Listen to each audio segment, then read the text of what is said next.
No Barry or Lee, apparently, Michael Dear. You what? Michael Dear says he can't see me or you. Oh, no. Oh, sorry. He solved the problem. Good old F5. Well done, Michael. Lee is quiet. Yes, you are a bit touch. Am I a bit quiet? There we go. That's Hold better. on. Yeah, so, You're super Very loud. sort of sexy Yeah. talking in my ear. right. One day I'll have a position where I can shove this stuff so I'm not having to sort of lean around corners.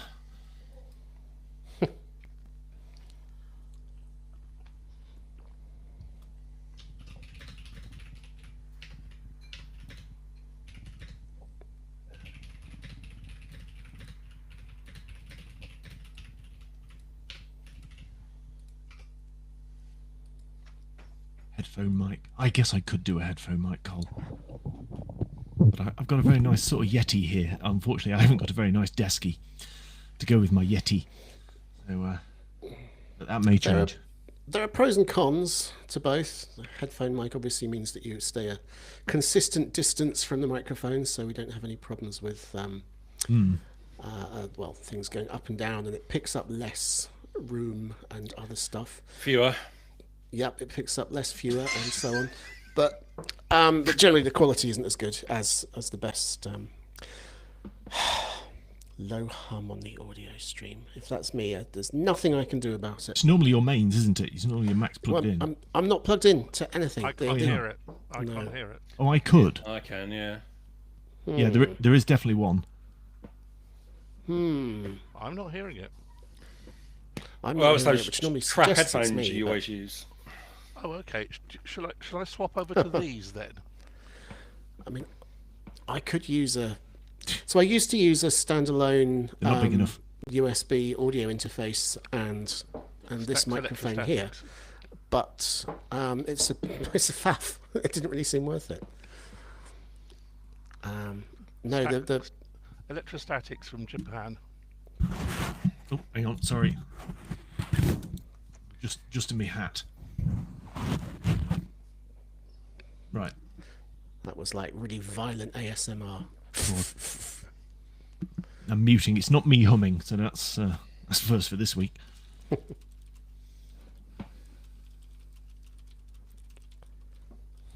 That's an Elon Musk hat. No, it's not tinfoil.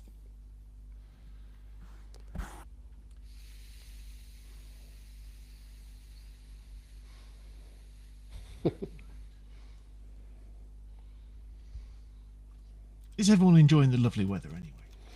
I am, except that I paid extra money to have insulation all around this lovely outdoor working studio officey building, because I was told no, it will freeze in the winter otherwise. So now at the first hint of sun, it becomes gorgeously. It does become like the sauna that I think you described it as before. The Pine Palace. Yes, and I have fans and things set up, but I don't want to. I don't want to add whirring to the humming I'm already being accused of. So for now, they're off. Well, if you don't have any aircon, it's only fans. Ha!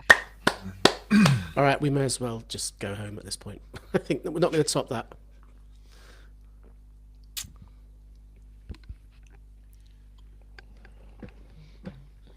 I see Running Dak said it too. I don't know who was first, so.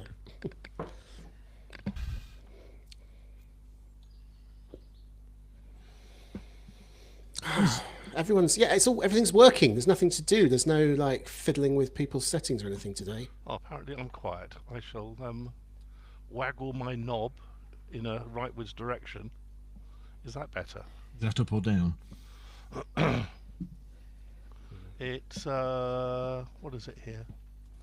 20.5 in here, according to the calibrated thermometers. It's 43% humidity. That's because you've got no bloody lights on. What? Well, the temperature. That's why it's so cool. No, it's because we've got great big, freaking huge Daikin in-ceiling heat pumps. Try a light then. What? Try a light. You look like you're in pitch blackness. You Do look you like want me in to turn Spain. a light on? Oh, for Christ's sake! Future historians are going to be pouring over like, you look like you're in Spain. Was that a thing that people used to say in the 20s? Spain, was that country that's now underwater? Look at that. There we go. See, can see him now. Is that better? No, turn it off. You're right. You're right in the first place. All right, I will. Yeah, you're too bright, John, Running Dak is saying.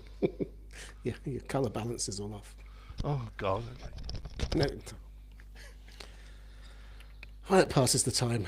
Yeah, keeps him busy. Yeah.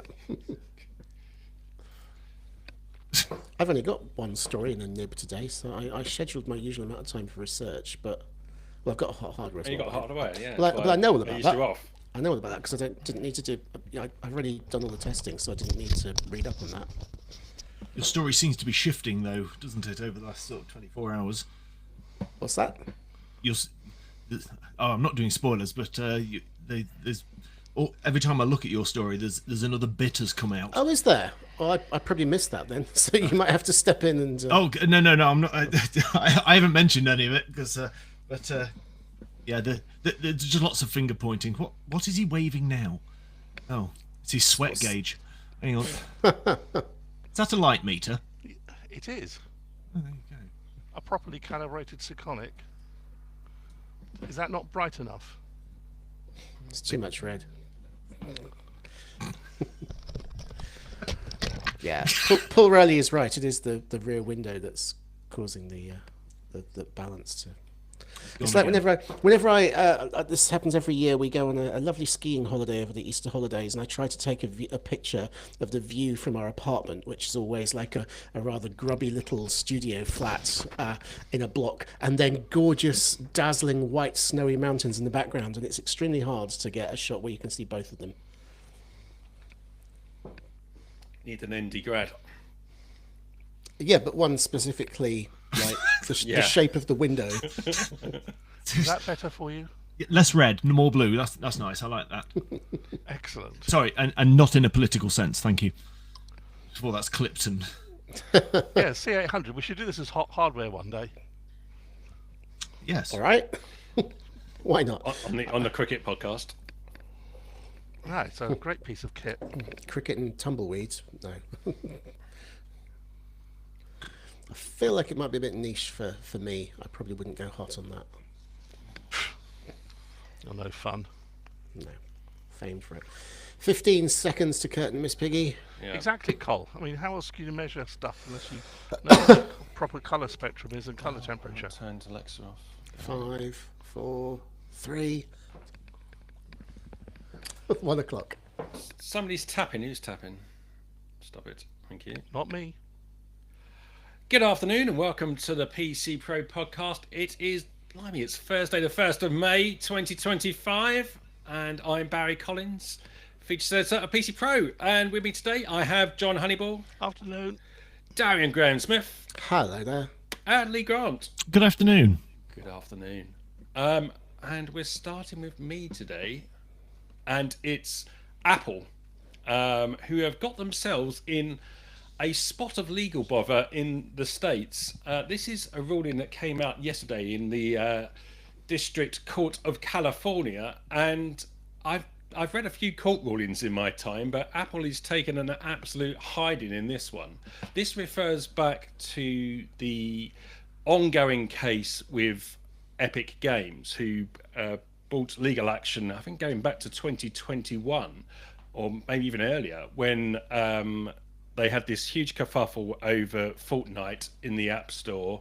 And you may remember that Epic Games tried to change its charging model so that it was directing people to its own store, its own virtual currency, rather than paying the Apple tax. It was very much inviting Apple on to come and have a go and see what you do. And Apple subsequently banned the app from the App Store, and it kick-started a whole legal action, which Epic largely won, and Apple was told to stop being so silly and to stop doing these anti-competitive behaviours.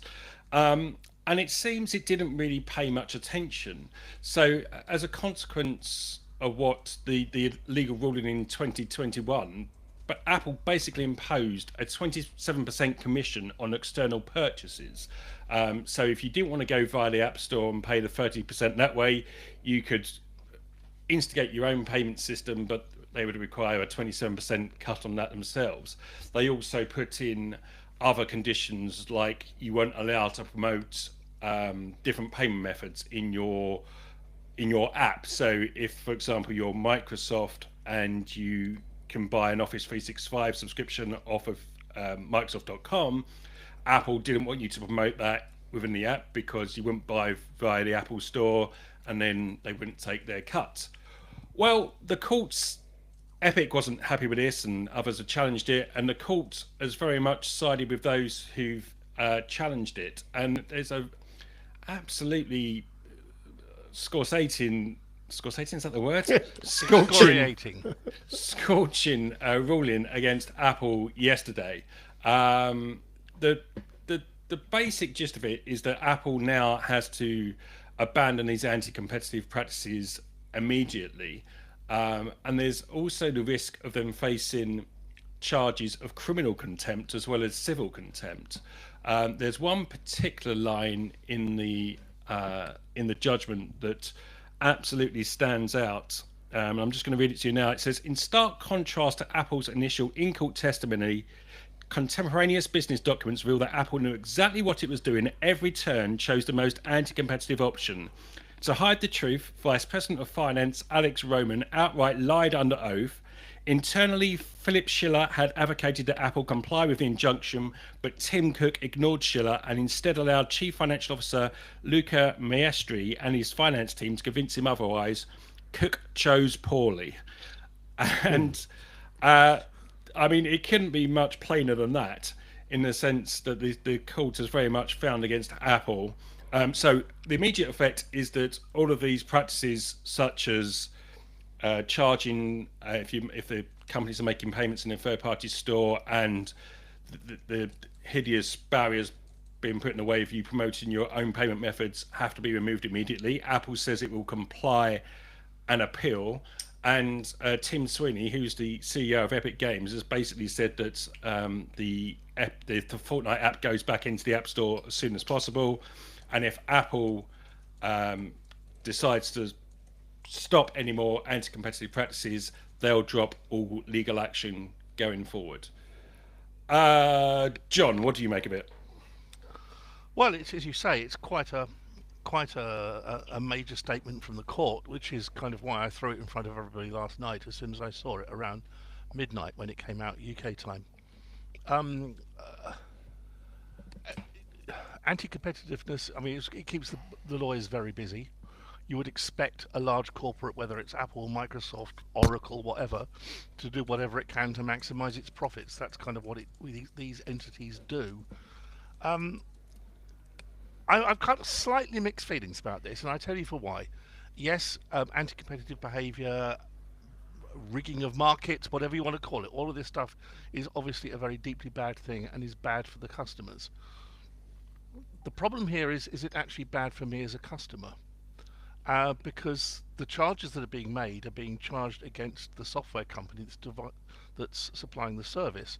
Now, you could argue that that puts up the price of these things to the end user customers like you and me. Okay?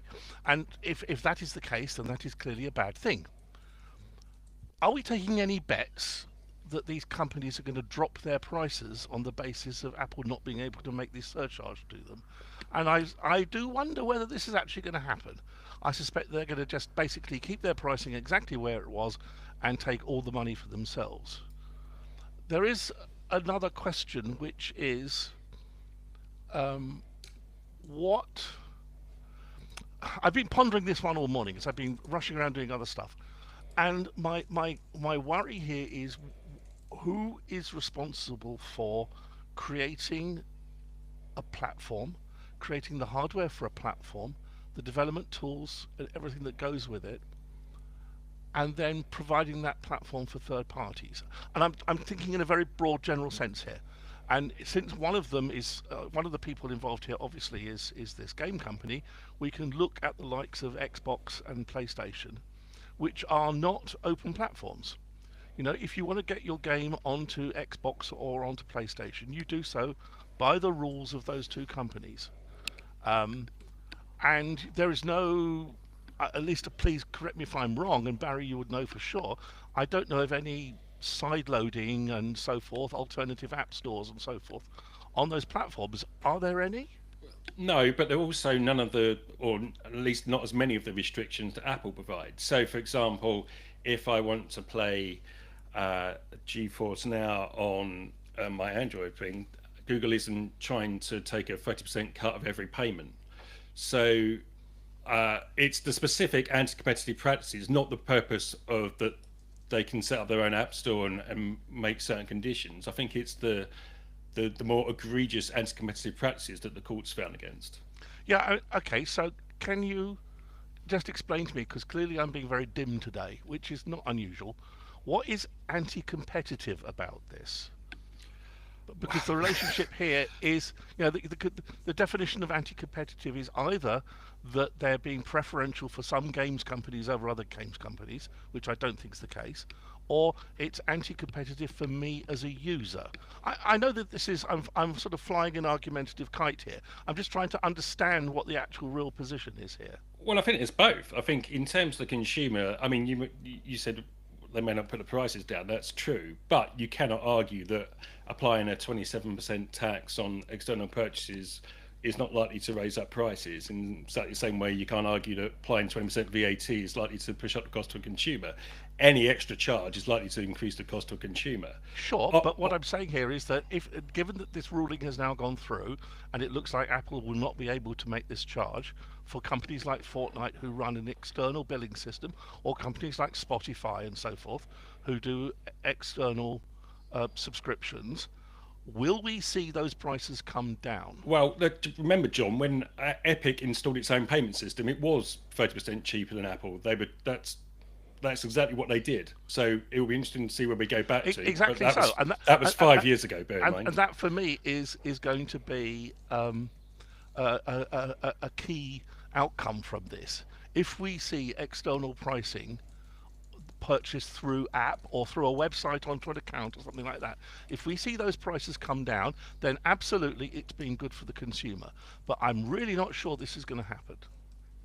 Well, we can only see, can't we? Yeah. Darian, what do you make of it? Yeah, well, I was at first just slightly concerned that, I'm always in favor of regulation in general because, well, almost always it comes, a bit slow and a bit late and a little bit gingerly, which means it's catching up with injustices, in short. Now, I realize that's a very, very simplistic view, but what we've seen in the technology market as a whole, I've mostly been on the side of the regulators and of the regulations. I was a little bit concerned when I heard this before I kind of dug into it about what the outcome could be, what it could imply for Apple if they're in danger, if they're at risk of losing what is sounds like it could be a very substantial revenue stream. I mean, all things being equal, I kind of love a lot of the stuff that Apple does. I don't want them to fail in their mission of bringing me better and nippier and lovelier and shinier computers every year.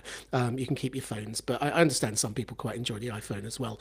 So I quickly looked up, and just based on some public figures, it appears that the total revenue from the App Store last year was $90 billion, which is pretty damn enormous. But Apple's total overall gross profit for 2024 was, I've lost my tab, but I can tell you it was in the area of $180 billion.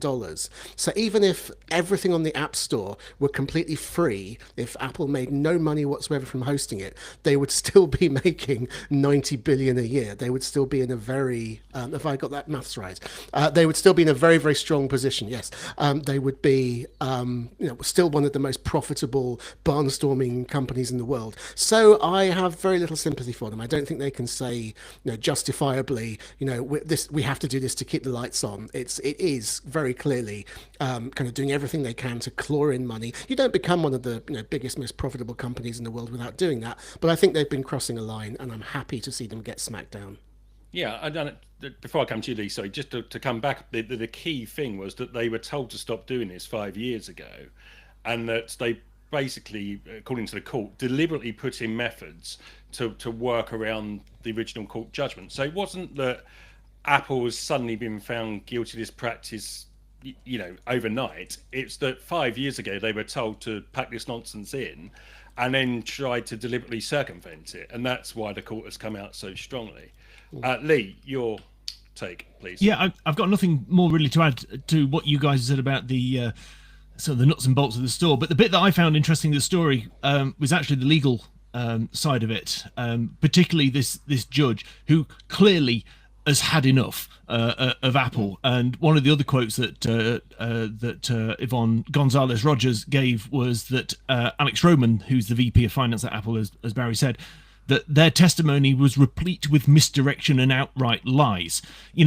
So she's annoyed. She's had enough of this. And basically the testimony, part of this was that Roman said that the decision to do this 27% wasn't made until January 2024, whereas unfortunately Apple had submitted a load of documents that showed that it had actually been decided basically a year and a half earlier.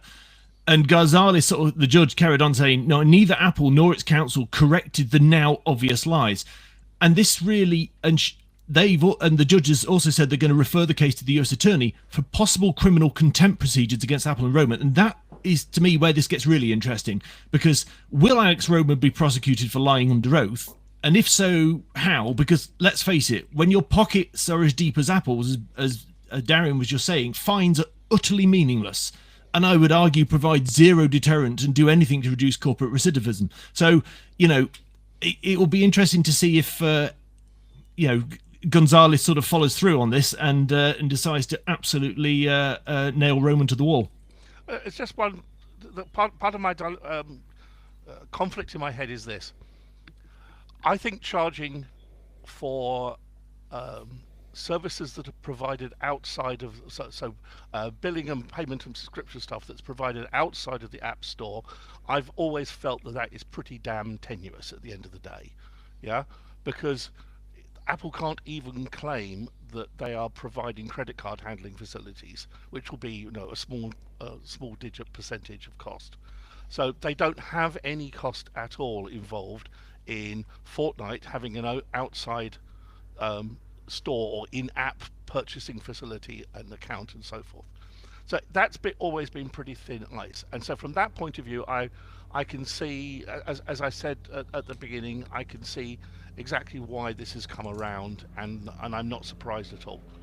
The other broader point, though, is if you're an app like Fortnite or Spotify or whoever, some other mega hundreds of millions of installs, you have got a platform there which is earning you an enormous amount of money. I mean, Fortnite is not exactly an unsuccessful company, okay? And you are doing so for iOS users on a platform which you are effectively getting for free. You're $99 a year per developer for access to the dev tools and so forth is beyond lost in the noise. You have got a customer base, a distribution system for your app, an updating system for your app, games development, hardware development, all being provided for you on a plate for free by Apple. Now, is that fair or not fair? Now, that's a question I can't answer. What I'm saying, though, is it's hard to think of an alternative out there where people have to be providing that for free. Sony doesn't. Windows? PlayStation. Yeah. No, Windows is not comparable because Windows is only an OS. It's not hardware as well. Well, Apple would make an absolute, as Darren's already pointed out, an absolute fortune from selling hardware alone. If it didn't take a penny from the app stores, we've already established the revenue from the hardware. And so the reason that the iPhone took off in the first place, let's not forget, it only ever took off when the App Store became available. So it got its success on the back of third-party developers, not Apple's own apps. It was third-party developers that absolutely shoved the sales of the iPhone into the stratosphere. So it's built a business out of the third-party developers. Of course it has. And now it's trying to charge them extra. So has Android done well out of its app store. But Android isn't guilty of these offences. That doesn't matter. What I'm saying is that these app stores are important parts of the platform. Okay, But the difference here is that Apple is providing the entire stack themselves and paying the R&D. I'm just being controversial here. They're paying the entire R&D cost themselves and providing the customer base. Yeah, go on, Darren. No, I was just I wasn't raising my hand because I had something to say. I was raising my hand as if to say, "Are you listening to this guy?" I mean, they're not doing it out of philanthropy. I'm not for a moment saying they're doing it out of philanthropy. What I'm arguing is that I don't see in the gaming sphere another platform out of there, whether that be Nintendo, Xbox, or PlayStation, being forced to do the same thing. They're not doing the same thing, John. They're not restricting sales in the same way. And I mean, talk about comparing apples and pears. That really is, because it's the whole development for a console market is entirely different from that of an app store. It's it's barely comparable. But we probably should. I mean, this all just comes down to greed, doesn't it? I mean, if Apple had decided to do this and only charged 5% on purchases outside the App Store, this whole thing probably would have gone away. This is them just trying to get as much as they can, which is obviously that's business. But that's this what corporates do. Yeah, absolutely. But this is Mr. Greedy has been caught with his pants down, and they're being spanked for it now. The other thing is it'll be interesting to see what the EU does in response to this, because the response to what Apple's done with Epic in the States is very similar to what's happened in the EU, where they were forced to allow third-party app stores, and now they're going, well, okay, you can do that, but if we're going to charge you 5 cents an app if you go over 1 million, and all these other conditions. So it'd be interesting to see if this becomes a problem over here, well, in Europe as well. Anyway, we should probably trickle along because other things have happened in the world this week. He says, desperately trying to find his schedule again. It's with you, Lee, this one. We're back. Well, we're still in smartphones, in fact. Yeah, the next requirement of the European Union's eco-design requirements, they've really come into effect in June, so a couple of months from now. And these relate, as Barry said, to smartphones and specifically other mobile phones, cordless phones, and slate tablets. I can tell you what that is later if you're really bored. Unlike most of the eco-design requirements, which are hidden away on sort of page 42 of a manual which no one ever reads, this new information will be very, very visible because they'll be on the packaging. And the idea is that us as buyers will be better informed about what we're about to buy. Now, these are labels, and they're an addendum to the usual those A to G, green to red horizontal bar charts that have been on white goods for a long time and TVs that show sort of energy efficiency. And there's going to be a box out at the bottom of these where there's 5 extra bits of information specifically for these devices. The first is battery endurance per cycle in hours and minutes. Basically, how long is a battery going to last between charges? There's a repeated freefall reliability class, which gives you a grade between A and E, and how often you can drop this thing. Battery endurance in cycles, which the metric tells you how many discharge cycles the battery should be capable of, whilst retaining 80% of its initial capacity. And there's a couple of caveats on that. The repairability is in there as well, A to E, how easy it is to repair and get parts. And ingress protection rating, the wonderful IP rating, will also be on there. And in addition, there will be a little QR code on your on your label for your product, which will take you to a page with a bit of extra information. So this is really all just about giving buyers, whether that's individuals or businesses, some form of comparison metric in addition to price to make informed choices. Now, with my retailer's hat on, I can tell you that in a sort of a crowded mid-table of competitively priced devices where brand names are absolutely meaningless and prices are equal, then this type of information can actually make a difference for companies that score well. But just to before my learned colleagues jump in, the EU has actually put together a nice example which sums up why these eco-design rules exist, because it's all to do, though this labelling's to do with giving you a bit more information, this is all about sort of emphasising energy efficiency is the underlining thing, basically. So everything we use uses less power. And the example that they've given is charging stations for corded landline phones, which I know seems a bit of a strange thing, but let's go with it. And basically they say that in 1990 the annual electricity consumption for a connected base station sort of dumb charging a handset was 37.1 kilowatts. And due to eco-design standby regulations, this was reduced to 16.1 kilowatts in 2020, which is a 34% reduction. And the 2023 eco-design regulations on phones should bring this down to 8 kilowatts by 2030. So basically, it's 63% less energy sort of going through our systems than if they'd actually done nothing at all. And that's really what they're trying to do. They're just trying to reduce the energy capacity, the energy usage of the products we use. If you remember Hot Hardware a couple of weeks ago, Tim had a monitor on that used absolutely nothing at all, and that was one of the first sort of eco-design monitors on, because the EU stopped a load of TVs being sold. If I remember, a couple of years ago, there was some very high performance TVs that the EU banned because they used too much energy. Anyway, so this is all coming in June. It's important to note that these regulations don't set energy efficiency requirements, but the scheme obviously promotes the use of devices that can operate longer on a fully charged battery. This means less frequent need for recharging, which impacts sort of really everyone. As Barry said, it is mobile phones, but there is an exception for tablets with flexible main displays, which the user can unroll and roll up partially or fully. So I guess that's about 3 of the other phones.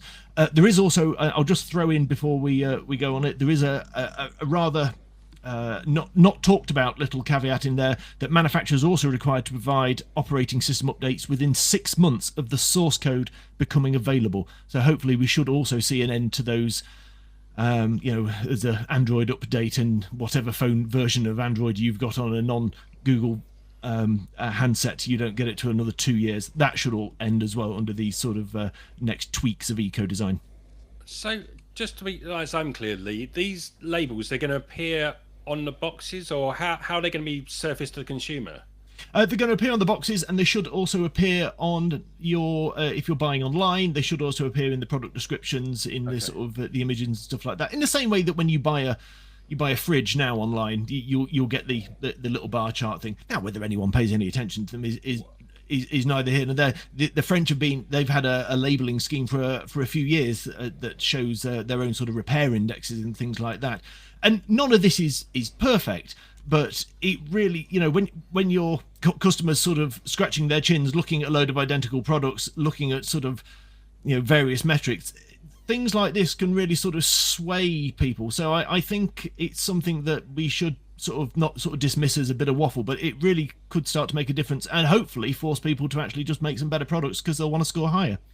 Yeah, because like you say, these things have been on fridges and big appliances for a long while, but I sort of don't, maybe it's just me, but the problem is like every fridge you seem to buy in the store is in the sort of higher rankings, and I think they have tried to sort that out recently. I think they revamped the ratings again, but I'm not sure how much cut through these things have for consumers. And then when you come down to something like a phone where the power consumption is a fraction of what it's going to be for something like a fridge freezer, I wonder even less. But Darren, you're gagging to say something. Well, kind of. I mean, I think the fact that all the fridges are in the A zone tells you that it's been an enormous success, because like now, if you make a fridge freezer which is very inefficient, it's going to stick out like a sore thumb, and the whole market has improved. But in general, I wanted to say, I mentioned in the last story, I'm normally a cheerleader for regulation, and this is precisely why. I think this is fantastic for everyone, and I can't see. I mean, I can imagine a Republican saying, pushing burdens onto manufacturers and innovators and making them waste money, push up prices, force them to do more work, let the market sort it out, let competition. But I mean, yeah, as Lee says, he's a retailer, he knows people really care about things you cannot tell from playing with a phone in the shop, or even asking a friend who's had one for a month how long the battery is going to last long term, how likely it is to survive a drop onto concrete. That's really, people really care about this, and it's previously been, you'd have to buy PC Pro or something to get some insights into that. But no, generally, I mean, this is all great stuff, I think. John?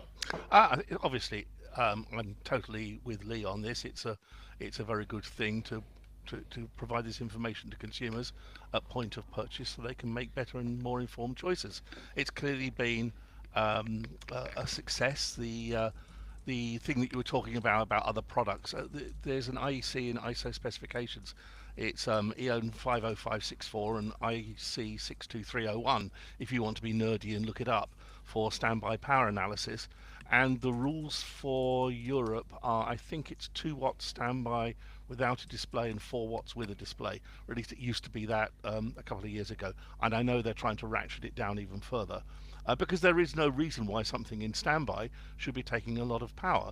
And that's, if you remember, one of the things that has basically killed off 8K televisions is their power consumption. Because there's no real visual benefit, but an awful lot more power consumption. Bringing this whole mindset into mobile phones and so forth is undoubtedly a very good thing. Wow, one of those rare moments of accord on the PC Pro podcast. My work is done. I'm going. And some hard facts as well. How about that? Yeah, I A know, proper that's- IEC spec. You can go and read it. Someone note down this episode number. It's a first.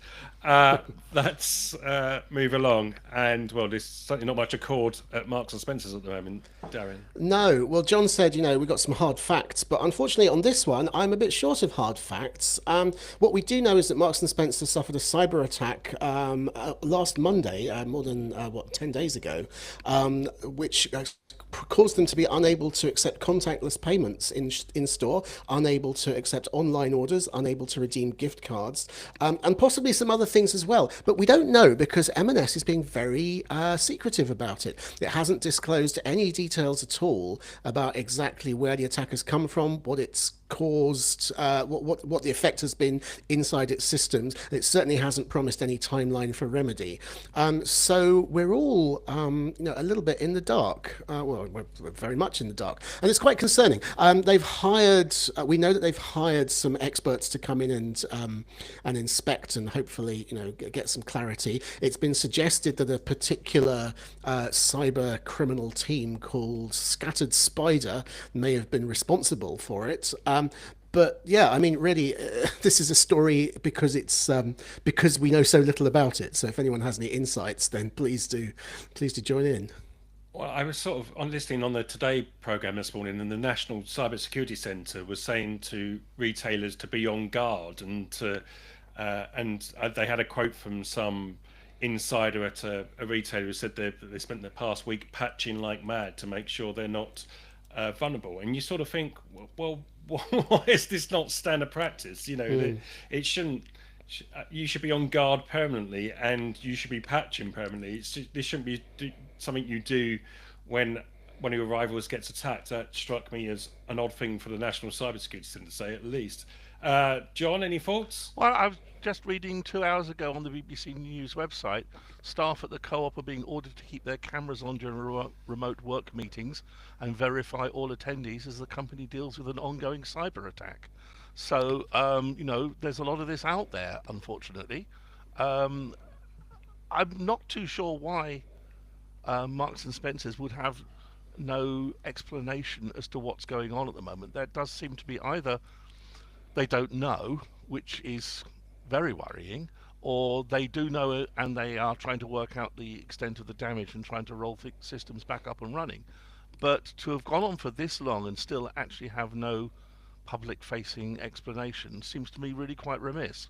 Well, certainly on the BBC this morning, they said it was a ransomware attack, and that suggests to me that they're not paying the ransom, which is absolutely the right thing to do. I'd see some comments on Discord, people saying, isn't it now illegal? I don't think that's come into effect yet, but maybe the fact that they're refusing to hand over the ransom means, we know it takes much longer to recover, especially if your backup systems weren't exactly spiffing in the first place. Lee?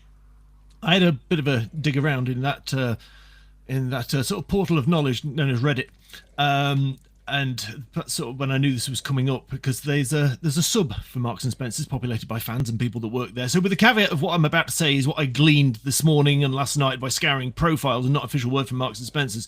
There's a lot of people in there who claim to work for Marks and Spencers, and looking at their profiles and various posts they've done over the years, that seems as true as I could sort of suggest.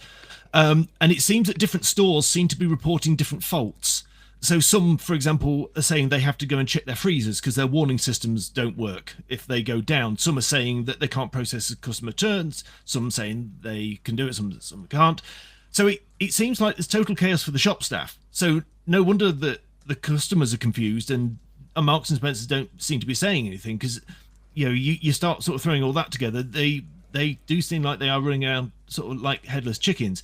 And you annoy customers at your peril, and particularly brands like Marks, which promote themselves as sort of safe, reliable and honest rather than bargain basement buyer beware, and particularly M&S, who have suffered so much in the marketplace over the past few years, and they're going through a massive great store closure process at the moment, and things like this will possibly speed that up more quickly than they would like. But one thing I haven't been able to work out yet, and there are people in various internet forums sort of mentioning names, is who actually is looking after their IT, because it's the general consensus is it possibly isn't based sort of over here, and they may have lost control of whoever is looking after their facilities.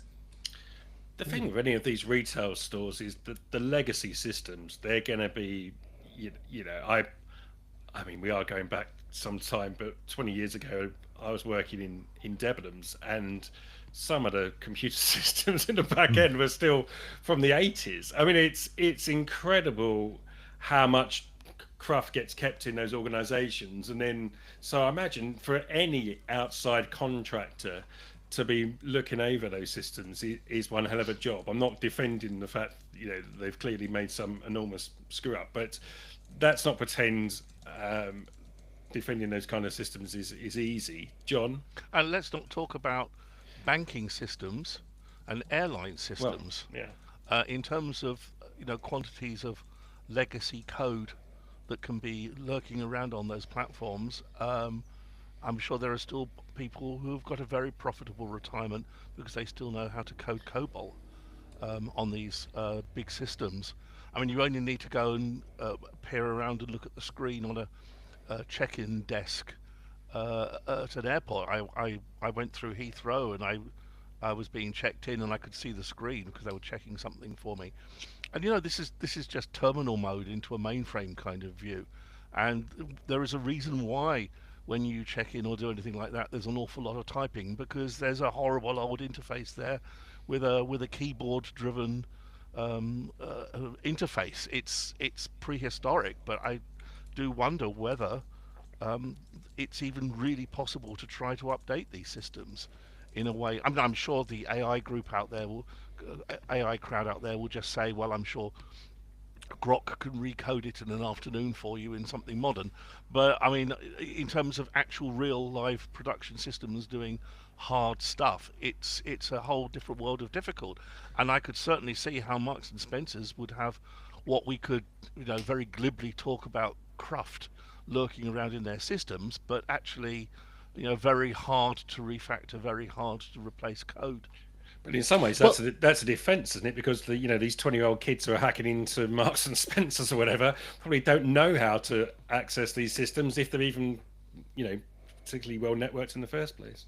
The thing that is normally done with these legacy systems nowadays is that they virtualize them or containerize them. And if they've done that with their, say, imaginary, let's say, COBOL mainframe, they should have a billion snapshots they can roll back to. So I don't know. I don't know what the problem is, which I guess is where I came in. All right. Well, let's keep an eye on that one. And next one is with you, Lee, and Google has made a decision. Yeah, now, at the risk of sounding like Cyril Fletcher, now, there's a reference for some of you. I've had a letter from a listener, even. And this was from David Artis, who is probably lurking around in Discord as I speak. So thank you, David, for getting in touch about your Nest thermometers. Surely not an actual letter, Lee. A natural, well, if I printed it out, it could be an actual. He doesn't know my address. I had to move because of last time. So David contacted me about his Nest thermometers, which for those of you who don't know what a Nest thermometer is, it's a smart thermometer made by Google to enable you to control your heating in whizzy and techie ways.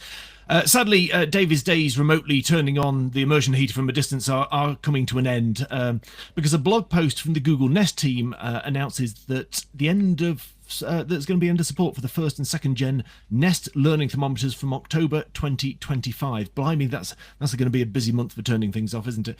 I'm just going to flag that this version of end of support isn't sort of just about not getting updates, but it's a complete sort of severance of the ability to control Nest from phones or Google Assistants. You there is still the ability to sort of adjust them manually, and these will remain, and existing schedules will keep working. So the devices which are on the chopping block is the Nest Learning first gen, the Nest Learning second gen, and the Nest Learning second gen European version. Now, the Nest Learning first gen is a 2011 device. So at this point, there's an argument where one side may say, well, 14 years is a fair run for a device. You've had your pound's worth, and at least they're not bricking it. And the other side of that is this is an outrage. Google has more money than Scrooge McDuck. They absolutely can do better than this. Now, and whilst you sort of work yourselves up into a lather deciding which side you're cheering for, there's another glitch, because in the blog post, Google opens up with a rousing speech about 14 years of Nest loveliness, including the line, which has to be AI generated, multiple generations of this iconic device designed to help you save energy and money, including the Nest Learning Thermostat 4th Gen, our smartest and most beautiful thermostat yet. A beautiful thermostat is what I always look for in my thermostats. Now, this blog also has some tempting discount offers for first and second gen Nesters to ease their pain, so they can upgrade to a smart and beautiful Nest 4, which seems a sort of business as usual, I guess, until we hit the bottom paragraph of the blog, which states that Google will no longer be launching Nest thermometers in Europe. And here's what the blog says. Heating systems in Europe are unique and have a variety of hardware and software requirements that make it challenging to build for the diverse set of homes. Oddly not complicated enough to stop it selling the Nest 3rd Gen or Thermostat E's, which are currently on stock. So if this does affect you, because I've got a funny feeling, as David said, you have an option to sort of do these manually, but that's not really sort of the fun with these sort of things. And particularly if they go bang and pop, you're not going to be able to replace them. So possibly for Nest users, there is going to be a change of horse coming. If I could give you one little piece of advice is, if you do end up with a broken Nest, just to ease the e-waste burden on you or your fellow taxpayers, Google, like many large OEMs, operates a take-back scheme for their products. And when you've finished with them, use the take-back scheme, and you can shove it straight back to them. There's a link you can find on their website. If you Google Google Take Back, it will come up, and they will take it back and they will do something exciting with it, and it becomes their problem and not your local council tip. But they won't give you any money back, will they? Oh, you are absolutely get nothing at all. No. But at least it won't be burnt and crushed and will be in particulates over your house and choking your lungs. It will go back and they will hopefully get the materials out of it and do something exciting. Well, I'm not very delighted about that, considering. So I should declare an interest. I had a Google first generation Nest thermostat, which worked. Well, I was going to say it worked happily for many years. Actually, the learning aspect of it doesn't work at all, because it can only learn when you're in or out by I believe by when you walk past the thermostat. So if you are conscientious, like I sometimes was, and spent my days in the study working from 9 till 5 or whatever, the thermostat concluded I was out and made sure it turned off all the heating, so I had a lovely chilly time. Wasn't very smart, but I was able to control it by just connecting to it from my phone and either saying just go to this temperature or setting up schedules. I'm not quite clear. So you say it will still work with schedules that you've set up. Will you be able to create new schedules, do you know? Or is that... No, but basically whatever's in it is there, and whatever you can tweak on the screen on the device is there, but anything else, forget it. That's shocking. I mean, what does it cost Google to keep the ability for you to use the app on your own local network to connect to your device that you paid 300 quid for, to just say, when the time ticks to this, turn the boiler on, turn the boiler off? I think that's really shoddy. I don't know if it's a solution in this case, but Home Assistant is very good for the type of thing you just mentioned, Darian, where it basically monitors all the devices on your home network, and you can have it so it recognizes when your mobile phone is connected to the Wi-Fi, so it knows if everyone in the house is out, you can turn the heating off. And I don't know if Home Assistant might be able to work a way around. Well, I suspect, I mean, unless I've somehow missed an enormous thing, I think that wasn't available on my first gen, because I did kind of look through the settings. Thank you also for that, and also people on Discord who are voicing their sympathies. But I'm very pleased to say that that was in the house that we left behind in November, and now we have a sensible Honeywell system, which is fine. So it's the problem of someone else now. Hang on, your Nest didn't work and you moved house? No, we moved house. If the lawsuit comes, I can testify that when we moved out, when we filled in the form, the Nest was in good working order. We had no reason to suspect it would fail within a matter of months, except for the obvious fact it was made by Google. Next week's lead story is Daria being sued in the court of California. John? I must confess, I went with Hive. I'm not too sure why, but I went with Hive, and it's worked well. We got 2 temperature sensors and 2 separate network or piping systems in the house, upstairs and downstairs, and it works fine. Other than I have to keep changing the batteries in the Hive remote thermostat things. I did discover that I was paying something like £3 a month or something for the Hive Plus service. And when I went and I looked into it, I discovered it was only there trying to give me recommendations on when I should turn it on and off. So I killed that off very quickly indeed. I mean, there are other well-renowned companies out there, as you said, Honeywell. I would certainly, moving forward, be looking at a Home Assistant platform, but I confess I've still not had time to get around and actually set up and tinker with it, because I fear that is a rabbit hole that I would fall down, incorporate all of my Hue lights, and then I will be channeling my inner Roche like there's no tomorrow, given her delight for Hue lights. So, but no, I think Home Assistant is the way to go, and from what I've seen, they've got very good integration into the base hardware of an awful lot of this stuff. But yes, it really is about time that things like home boilers and aircon units, we have heat pumps from Daikin as well, which are connected on Wi-Fi, and there really ought to be, I mean, maybe there is on Home Assistant, proper integration where I can actually make all of this talk to each other, and this shouldn't be difficult. Welly Salter says, isn't Home Assistant a vast time sink? That's my point. It absolutely is for the first, when you set it up, and then once things are running, it's brilliant. We did a feature on it in PC Pro about a year ago now. So if you've got back issues lying around, by all means look that up, because in fact one of our, I don't know if it's a listener, but one of our dear readers built a system that basically controlled the inverter on his solar panels, so that using Home Assistant and a weather forecast, he can judge when to have the solar panels operated, when to take charge, when to output, to maximize the efficiency on, and time it when the bills are at their lowest, and barely pays in electricity bills as a result. So there's even tech to allow you to do things like if your solar system is overcharging your home batteries and so forth, and you can't send out to the network for whatever reason or whatever, you can actually get devices to turn on in your house to try and start consuming the power. As you say, this is quite a rabbit hole to go down. Okay, let's shuffle along, and it's Nibs time. First one's with me, and this is Project Kuiper, whatever, Kuiper, FBI, whatever Amazon call it. This is their reaction to Starlink, or their alternatives to Starlink. So they sent up their first 27 satellites, production satellites, this week, but they could have problems ahead, basically, because when Amazon were granted conditions to do this by the FCC in America about 5 years ago now, they, as part of a condition to stop companies basically trying to book space in space and then not use it, they had a condition that they had to send up half of their satellites by the middle of next year. And obviously they're well behind now, Amazon. This was meant to start rolling out in 2023, so it's been a couple of years delayed, and they're not likely to get the requirements. They've got to get about 1,700 satellites up into space by July next year.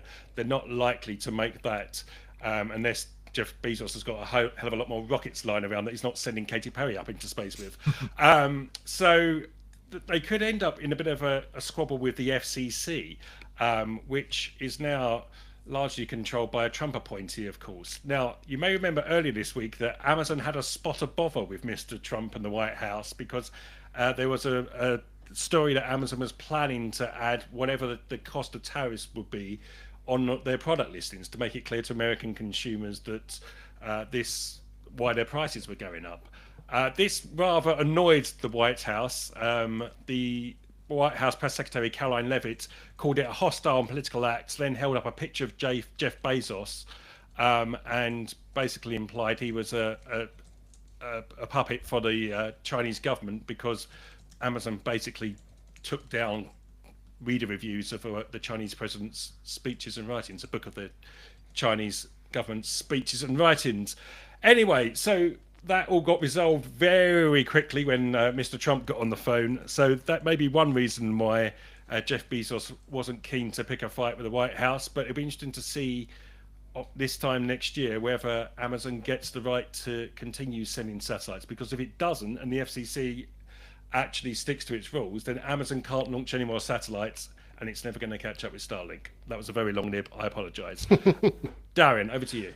Well, this one will be quite brief because normally these stories have an X but Y. This is all X. This is all good news, I think. If you've got one of Intel's Lunar Lake laptops, these are the ones using the Core 200V processors, which of course you know all about from my recent feature on processor generations. There's a driver update coming which might make you very happy. There's specifically, it's a graphics driver for the Arc 130V and 140V GPUs in these Lunar Lake laptops that Intel says will raise frame rates in games by around 10%. And even better, it will particularly benefit what they call the 1% low FPS, which is to say that 1% of the time when it's running at its lowest, the lowest 1% of frames per second performance that you see, which could go up by as much as 25%. So it could have a real impact on the smoothness of games. And you can just download this and install it today. And it's all a free performance boost. Thank you, Lipbutan. And the last one for me, and this is ChatGPT has added the ability to go shopping, basically. So as part of a new feature set being rolled out in the AI system, it's now starting to deliver shopping results. And this is being seen as something of a move to start monetizing ChatGPT's output in much the same way you see shopping links on Google search results, which of course Google takes a little kickback for.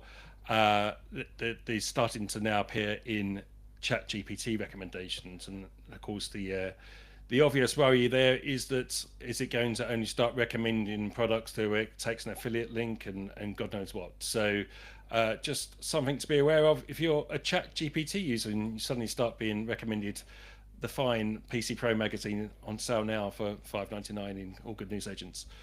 It's $5.99 still, isn't it? I think. I don't know. I subscribe. Oh yeah. Okay, let's move on quickly. We're talking about stuff we're going to buy. Darian, Hot Hardware, it's with you. Yes, it's with me. So you all know it's going to be something Wi-Fi related, and I'm not going to surprise you. It's a router, and normally when I do a router, it's either the fastest one we've seen or the cheapest one we've seen. And this week, it's the latter. This is Netgear, who have been gradually, they came out with the first Wi-Fi 7 router that we saw of any sort, the RS700S, which was about 16 months ago now. And they've been gradually releasing cheaper, smaller, lighter versions. There's now an RS600, an RS500, an RS300, an RS200. They have skipped over the 400. I don't know why. And I've just got my hands on the RS100, which is certainly the cheapest Wi-Fi 7 router I've seen. I believe there is a TP-Link one out there which is similarly priced, but I haven't managed to get my mitts on it yet. I'm working on it. Nevertheless, 130 quid for a bona fide Wi-Fi 7 router. Now, as soon as you open the box, in fact, even before you open the box, when you get your hands on the box, when you hold it, you can tell that this is an interesting thing. So what I've got here, I didn't bother going up to the loft to dig out the RS700, but this is the RS300. Those of you watching on YouTube or whatever, you can see the 700 is bigger than this, but this is the RS300. It's quite a sizable kind of monolith sort of design. The RS100 is much smaller. It's really dinky, and this immediately kind of endears it to me. And as well as being obviously smaller, it's much more lightweight. Not that really matters, I guess, unless you're going to hike it around in a backpack. It's got a very visibly cheaper design all round. So instead of having these nice stylish light up, or you can't see it because it's not plugged in, I think, but there's like little icons that illuminate on the front of the of all the other Nighthawk Wi-Fi 7 routers, this one's just got very like kind of cheap and cheerful block LEDs. Around the back, there's no USB as there is on all the other RS models. There is a 2.5 gigabit Ethernet, but only for the incoming WAN connection, which is not very helpful. So you can't run your NAS or anything like that at a sensible speed. And it is, if you've got a reasonably long memory, you may remember we talked about the RS200, which pairs the specification as you would expect for the price, absolutely down to the bone. So you do not get a 6 gigahertz radio at all. This is a dual band thing, as is the RS200. So you can forget about that aspect of something that Wi-Fi 7 was expected and in most cases will bring to the market. It doesn't have MLO, so you can't combine the 2.4 and 5 gigahertz networks into one faster one. It also doesn't support the 320 megahertz channel width. This is hardware. You just spent the last 5 minutes telling us what this thing doesn't do. Yeah, well, that's because I'm kind of, I'm laying the groundwork, and then I'm going to pull out of the hat. Don't worry, I'm going unicorn that's in the box. I'm going somewhere with this. It doesn't support the 320 megahertz channel width, but to be honest, that's more useful on 6 gigahertz anyway, because the 5 gigahertz band is quite crowded. But it does have. Here we go. We're starting. We're now. We turn the corner. Now to the home stretch. Yeah, exactly. It does have the 2 core Wi-Fi 7 features. It has 4K QAM, which is basically it's quadrature amplified modulation. It means that it crams 20% more data into the same airtime as Wi-Fi 6. It's also got, what's it called? Something like preamble puncturing. So, some technology like that, which means if there's something else that's broadcasting, that's overlapping with the channel it's using, it can cleverly use the frequencies where there isn't interference rather than having to, as Wi-Fi 6 did, have to stop at the lower bound of where that interference starts. So it's able to get more data out there in a normal domestic setting because it's not so limited as to which frequencies it can use, and it's getting more bits per packet, or symbol as they call them, across. So this is actually quite a significant step up from your average Wi-Fi 6 router in that specific way, in terms of like the bandwidth that it's and the reliability of the signal.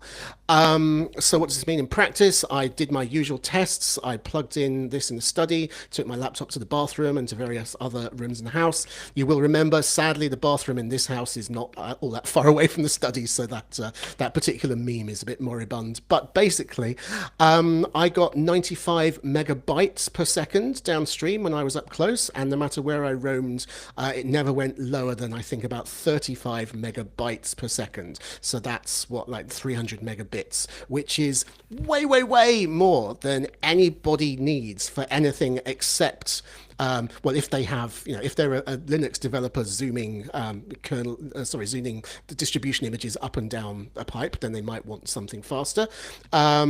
If you are working with very large video files that live on a NAS, you might want a quicker connection, but you'd surely use a wired one for that anyway.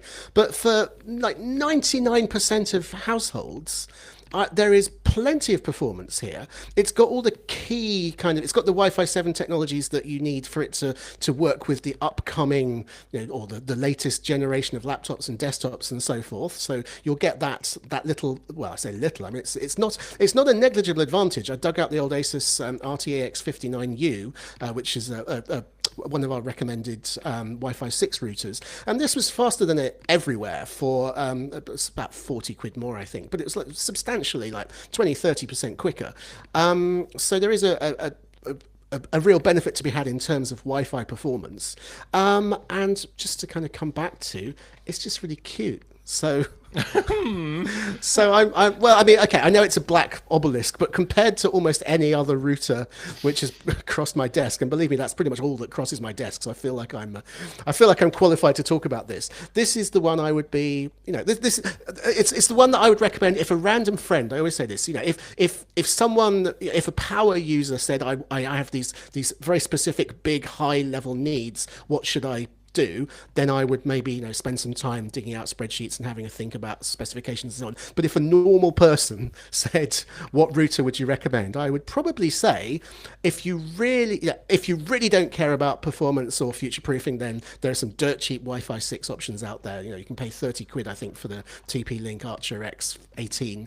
But if you want Wi-Fi 7, this is the very sensible one to go for, the most sensible I've seen.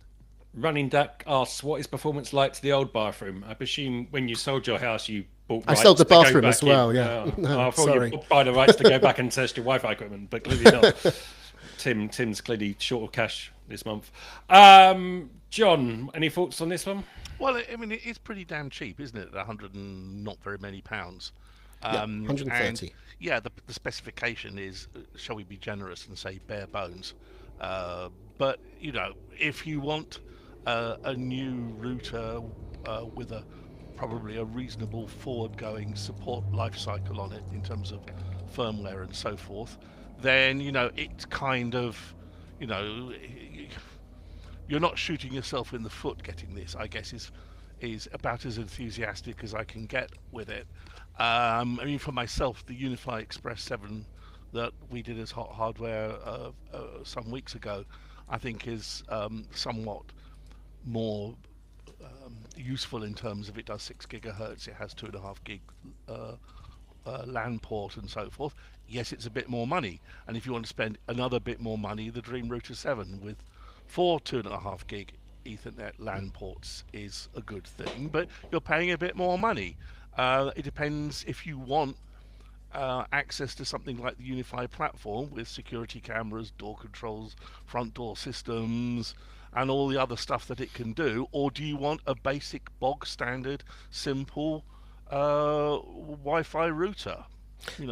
Pays your money, takes your choice. It is worth mentioning, actually, the platform is very substantially the same as the one you get on all of Netgear's this generation routers. So you get 95% of the same features you do if you buy the £700 RS700, but you don't get a couple of little things, which I presume is because the processor in this, they don't say what it is, but I'm assuming it's the most lightweight one they could get away with.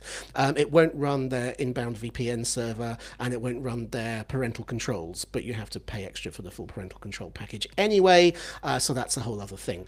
But other than that, you do get the full Nighthawk app with like remote management and the web administration interface. It's not the best laid out one in the world, but it's pretty well equipped for features. It's you can't really ding it for software. Lee, any questions before we go to voting? And just one, is this on general sale, Darren? Yeah, you can buy it on Amazon right now. The reason I ask is I've just been on the Netgear site and gone to their choose your router section and put in the bog basic lowest things you could get to, and this one doesn't come up. That's odd. It goes to the RS200, interestingly, and it misses this one completely. That's why I thought maybe this was some sort of pre-release model. They've not updated their widget yet. But is there any going back to what we were saying earlier about energy efficiency, are there any sort of figures on its sort of running costs? No, generally I've found routers are low enough that it's kind of seems a bit silly to bother talking about the difference between one router and another. If you'll give me just a moment, I haven't energy tested this one for that reason. But yeah, I've found almost all routers which aren't meshes are below 10 watts idle and 15 watts when you're hammering the Wi-Fi. I've no particular reason to expect this will be. I'm sure this won't be any higher than that. It will probably just be a small amount lower because although the processor may be low power, the actual transmitters are still transmitting at a reasonable strength. Okay. Let's crack along to voting. So if you're listening live on Discord, a reminder, we're here at 1 o'clock every Thursday at PCPro.link/Discord. Apologies. Right, voting. Let's start with you, John. Well, I mean, yes, it's cheap and it's basic functionality, 120 odd quid or whatever. It kind of feels like it ought to be hot. The problem is, this marketplace is one where the capabilities and the pricing is being driven down very aggressively at the moment, and I don't think the RAX 100 will be the last thing in their range. There may well be a RAX 70 or whatever it's called. Sorry, not RAX. It's RS is the new gen, RS 70 but yeah. or a 50 or a, I can't believe it's not RS coming for 45 quid. So jump into it now if you need something now, I guess. But if all you're wanting is basic low end, no 6 gigahertz capabilities, then I suspect leave it 3-4 months and there'll be even better bargains out there. On the flip side, it is what it is, which is a BOGO standard, straightforward little router with a bit of Wi-Fi and some ports on it, which is fine. But I can get a lot more capability for a little bit more money. Doing security cameras, much more of a home network control platform. From, for example, Unify or other vendors out there. So for me, I'm afraid to say it's not, because I could just see the price continuing to drop. Okay, and Lee, I've got to hurry you because Michael Deer's got to get his washing out before his next meeting, apparently. Fair enough then. In which case I will leave it. I think it's a not for me. I think, I'm sorry, Darren, I like it, but I think it just falls into that category where I'm trying to think who would buy it, who I would sell it to. And as I've said a billion times before, trying to sell routers to home users, most of them don't care because they'll take the one that's good enough from the ISP. So I'm trying to think who that sort of market is that wants that and not a slightly more powerful one. So I think if it was sort of 85 quid, which it might be in a year's time, I think it might be slightly hotter. But I'm just not quite sold. I think it's good, but it's not hot. Sorry, Darren. Darren, can I just double confirm? So there's no Ethernet port that you can use as a user. It's only for the No. Sorry, there's 4 Ethernet ports. They're just gigabit. They're not 2.5 gigabit. Because you were lost. Sorry, me yeah. entirely on that. There's a lot to say about this little box, and I'm afraid I skipped over that. I also skipped over the fact that its 5 gigahertz radio is only rated at 2.9 gigabits a second, which might put you off, but that number has always been incredibly misleading because that's just a theoretical maximum. And what the signal strength and the design of the antennae and the use of the Wi-Fi 7 protocols are actually more important in the real world. Well, despite that valiant last-minute effort to try and drag a vote around, I'm afraid I'm with the other two, and I just can't drag myself to hot, I'm afraid.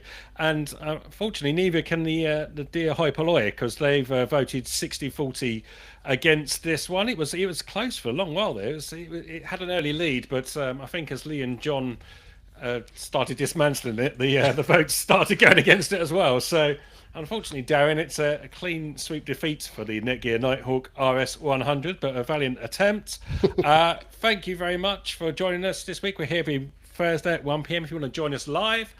If not, you can listen to us whenever you like on the old podcast feed.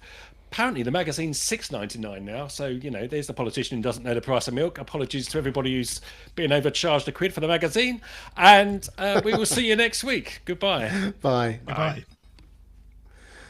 All right, I'm going to open a bleeding window. Thanks, everyone. Yeah, it's pretty hot in this office. Dying here. You are looking quite warm. Absolutely. Yes. And he's naked from the waist down. No. Gonna end the session now before I stand up. No. Bye for now. Bye all. Bye. Bye.